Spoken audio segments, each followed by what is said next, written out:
Taste the Daily.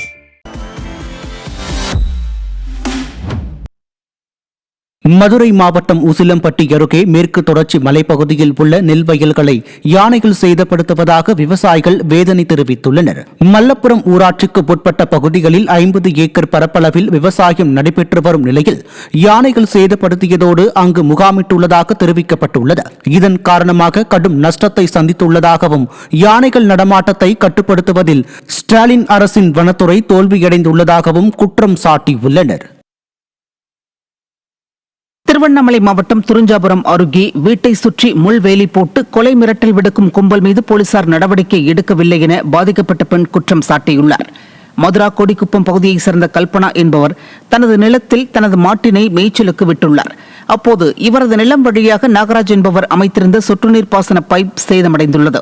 இதனால் நாகராஜன் மற்றும் அவரது குடும்பத்தினர் சேர்ந்து கல்பனாவை தாக்கி மானபங்கப்படுத்தி அவர் வீட்டை சுற்றி முள்வேலி அமைத்து கொலை மிரட்டல் விடுத்துள்ளனர். இதுகுறித்து புகார் அளித்தும் போலீசார் நடவடிக்கை எடுக்கவில்லை என பாதிக்கப்பட்ட பெண் குற்றம் சாட்டியுள்ளார். பயிர்க்கடன்களை தள்ளுபடி செய்யுமாறு திருப்பூர் விவசாயிகள் கோரிக்கை விடுத்துள்ளனர். திருப்பூர் மாவட்டம் மூலனூரில் தமிழக விவசாயிகள் பாதுகாப்பு சங்கம் சார்பில் வரும் 28ஆம் தேதி நடைபெறும் மாநாடு குறித்த ஆலோசனைக் கூட்டம் நடைபெற்றது. இதில் திறனற்ற திமுக அரசு ஆண்டுதோறும் ஏக்கருக்கு 30,000 ரூபாய் உற்பத்தி மானியமாக அனைத்து விவசாயிகளுக்கும் வழங்க வேண்டும் உள்ளிட்ட கோரிக்கைகள் முன்வைக்கப்பட்டன. திமுக அரசு தங்களின் கோரிக்கைகளை நிறைவேற்றாவிட்டால் வரும் தேர்தலை புறக்கணிக்கப் போவதாக விவசாயிகள் எச்சரிக்கை விடுத்துள்ளனர். வருகிற சட்டமன்ற தேர்தலுக்குள்ளே விவசாயிகளுடைய அனைத்து கடன்களும் தள்ளுபடி செய்ய வேண்டும். எங்களுடைய வங்கி கணக்கிற்கு உற்பத்தி மானியம் வரவு வைக்கப்பட வேண்டும். இனாம் நிலங்களை எங்களுக்கு உரிமையாக்கப்பட வேண்டும். இந்த கோரிக்கைகளை நிறைவேற்றவில்லை என்றால் விவசாயிகளாகிய நாங்கள் எங்கள் ஓட்டு உங்களுக்கு இல்லை என்பதை அறிவிப்பு செய்வோம் என்பதையும் இன்றைய ஆலோசனை கூட்டத்தின் வாயிலாக மத்திய மாநில அரசுகளுக்கு நாங்கள் தெரிவித்துக் கொள்கிறோம். கடலூர் மாவட்டம் ஸ்ரீமுஷ்ணத்தில் வடிகால் வாய்க்கால் பணிகள் ஆமை வேகத்தில் நடைபெற்று வருவதால் வாகன ஓட்டிகள் மற்றும் பொதுமக்கள் கடும் சிரமத்திற்கு உள்ளாகி வருகின்றனர். பல மாதங்களுக்கு முன்பு நெடுஞ்சாலைத்துறை மூலம் தொடங்கப்பட்ட வடிகால் வாய்க்கால் அமைக்கும் பணி திடீரென கிடப்பில் போடப்பட்டது. இதனையடுத்து அப்பகுதி மக்களின் தொடர் போராட்டத்தை அடுத்து பணிகள் மீண்டும் தொடங்கியுள்ள நிலையில் ஆமை வேகத்தில் பணி நடைபெற்று வருகிறது. சாலையில் ஆங்காங்கே பள்ளம் தோண்டி தடுப்புகள் ஏற்படுத்தப்பட்டிருப்பதால் கடும் அவதிக்குள்ளாகியுள்ள அப்பகுதி மக்கள் பணிகளை விரைந்து முடிக்க வேண்டும் என வலியுறுத்தியுள்ளனர்.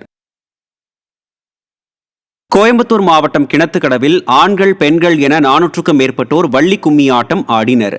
வள்ளி பிறப்பு முதல் முருகன் உடனான திருமணம் வரையிலான வாழ்க்கையை நடனத்துடன் கூடிய பாட்டாக எடுத்துரைக்கும் தமிழர்களின் பாரம்பரிய நாட்டுப்புற நடனக்கலையான வள்ளி கும்மி ஆட்டம் கிணத்துக்கடவு கரிய காளியம்மன் கோயில் வளாகத்தில் நடைபெற்றது.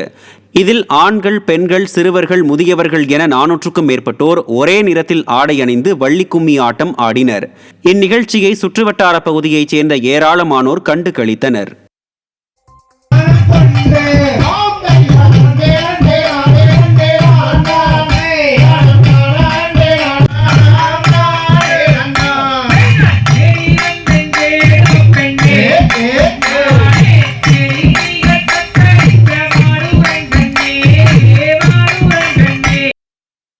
கன்னியாகுமரி மேற்கு மாவட்ட அதிமுக சார்பில் கிறிஸ்துமஸ் பெருவிழா கொண்டாடப்பட்டது.